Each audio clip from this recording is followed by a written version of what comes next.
Hello everyone, Professor Kurzluck here. So I wanted to just make a video wrapping up and thinking about what is comparative politics. So oftentimes when students hear the term, or maybe the first day of class when you enter a comparative politics course, you may have assumed that it simply means of studying other countries. And that is a big part of it. In comparative politics, you do spend a lot of time thinking about and studying other countries around the world. So that's, of course, a part of it. But comparative politics is also, and comparative politics is really about how and why political systems differ and what we can learn from those differences. So comparative politics is a subfield of political science. So there's international relations, comparative politics, political philosophy, American government. Sometimes people consider like qualitative and quantitative methods as a subfield of political science. But comparative politics is a subfield of political science that focuses on comparing political systems, comparing institutions, and behavior across countries. The goal is not just simply for description, but also for explanation. Comparative politics, asks why countries govern differently, why some regimes are democratic, while others are authoritarian, and why similar policies succeed in one place but fail in another. We can think of our GDP map that we looked at.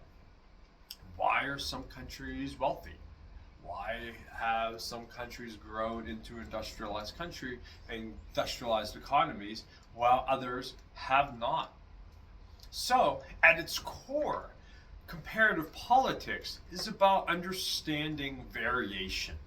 If every country governed the same way, my lamp seems to have broken. If every country governed the same way, there would be nothing to compare. The fact that political systems vary, sometimes quite dramatically, creates an opportunity to analyze how institutions, culture, history, and economics shape political outcomes. One useful way to think about comparative politics is that it treats countries kind of as political laboratories. In American government, in American politics, and in other videos, I've talked about laboratories of democracy with American federalism. Comparative politics, we can think about treating countries as political laboratories. We cannot run experiments on governments the way scientists do in a lab, but we can compare real-world cases to identify patterns and test explanations. When we compare across countries, we gain an understanding for politics more broadly, including our own. So, what exactly gets studied in comparative politics as we are starting our journey on learning more about the world and learning more about comparative politics? So, one major focus is political institutions. Comparative politics examines how different countries organize power. This includes systems of governments, such as presidential systems versus parliamentary systems, federal systems versus unitary states, and different electoral systems. Scholars of comparative politics ask how these institutional choices affect representation, accountability, stability, and policy outcomes. Another core area of study is regime type, something we'll spend a lot of time thinking about together. Comparative politics is deeply concerned with the differences between democracies, authoritarian regimes, and hybrid systems. Researchers study how regimes emerge, how they survive, and how they break down. Questions about democratization, democratic backsliding, and authoritarian resilience all fall squarely within the subfield of comparative politics. Comparative politics also examines and tries to explain political behavior. This includes voting, protests, party identification, political participation, and public opinion.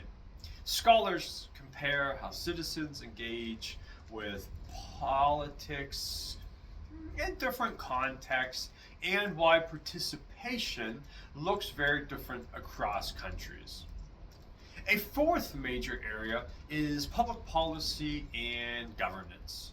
Comparative politics and scholars seek to understand and look at how governments design and implement policies related to welfare, healthcare systems, education, the economy, and social regulation.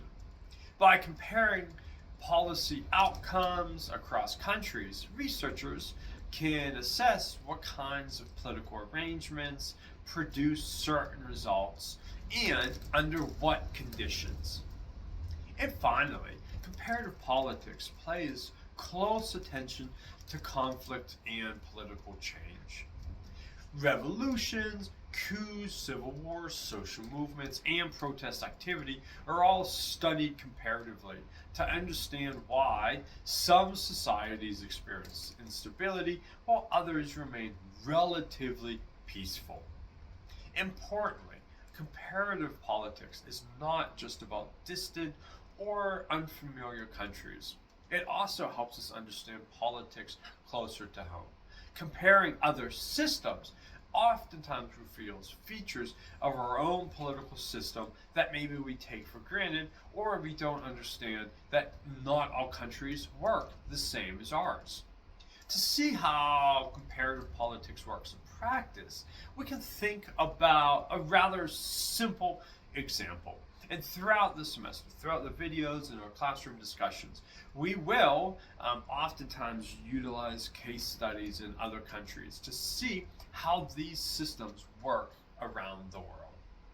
So for our example here, we could consider a relatively simple comparison between the United States and China. These two countries differ in quite obvious ways, but comparative politics is less interested in labeling one as, say, good or the other as bad, and more interested in explaining why they function so differently. The United States is a democratic system with competitive elections, multiple political parties, and constitutional limits on government power. China, by contrast, is an authoritarian system dominated largely by a single ruling party with limited political competition and strict control over dissent. A comparative politics approach would ask a series of structured questions. How do political institutions between these two systems work? How is the leadership selected? How are policies made and enforced? How do citizens participate or not participate in politics? How does each government respond to protest or social unrest? By comparing these systems, we can begin to explain broader patterns. For example, why does protest function differently in democracies than it does in authoritarian regimes?